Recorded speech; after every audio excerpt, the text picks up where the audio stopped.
Welcome back to Info Vault, the channel where we unlock the mysteries of history and the human mind.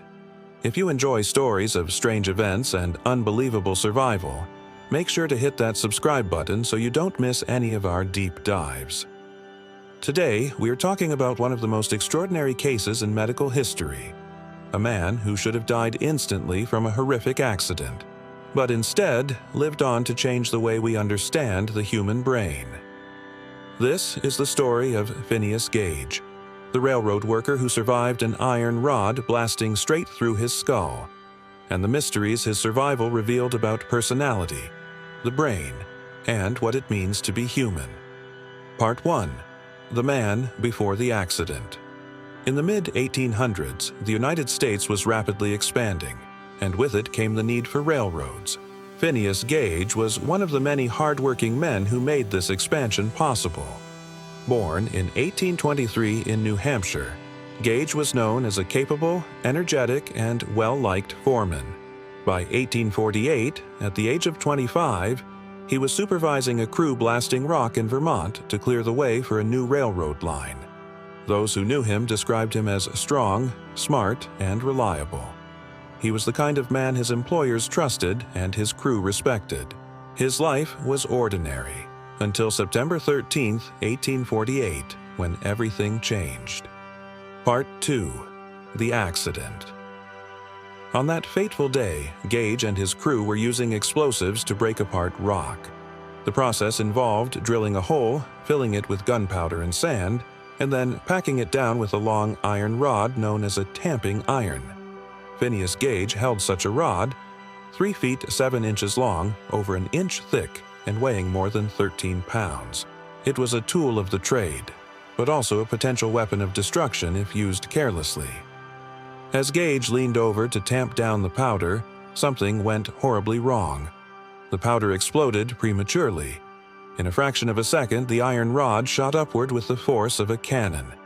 It entered Gage's left cheek, tore through the base of his skull, passed through his brain, and blasted out the top of his head, landing dozens of feet away. Witnesses were horrified. They expected Gage to be dead instantly, but he wasn't. Incredibly, Gage remained conscious.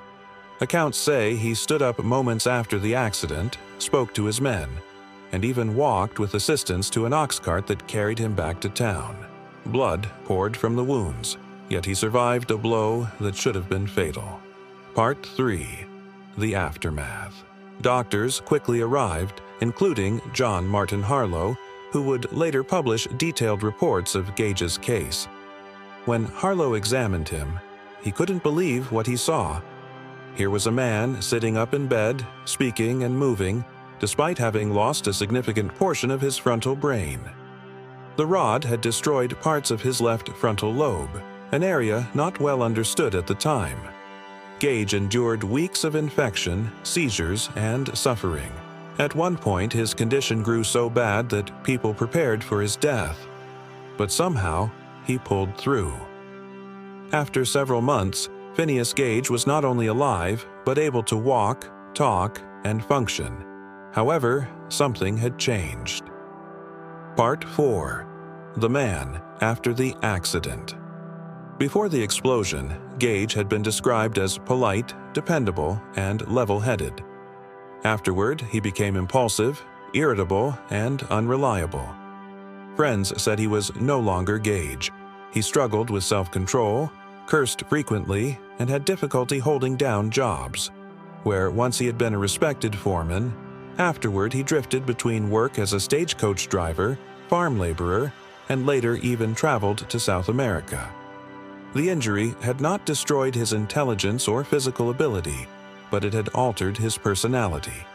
The iron rod had not only pierced his brain, it had pierced the very core of who he was. This dramatic transformation fascinated doctors and scientists. For the first time, there was concrete evidence linking brain injury to personality and behavior. Part 5. Scientific Impact. Phineas Gage's survival became one of the most famous cases in the history of neuroscience.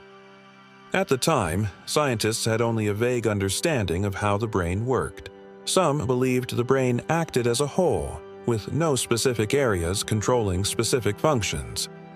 Gage's accident challenged that idea. The damage to his frontal lobe showed that this region was connected to decision-making, emotional regulation, and personality. His case helped lay the foundation for modern neuroscience and psychology. Even today, more than 170 years later, Phineas Gage is studied in medical schools as a turning point in brain science. Part 6. Later Life and Death. Despite the changes in his behavior, Gage lived for nearly 12 years after the accident. In his later years, he regained some stability, working as a stagecoach driver in Chile, which required considerable skill and discipline. This suggested that the brain could adapt, a phenomenon we now call neuroplasticity. Eventually, Gage returned to live with his family in California, but his health began to decline. He suffered from seizures, and in May 1860, at the age of 36, he died. Doctors performed studies on his skull, and today both his skull and the famous tamping iron are preserved at Harvard's Warren Anatomical Museum. Part 7. Legacy of Phineas Gage.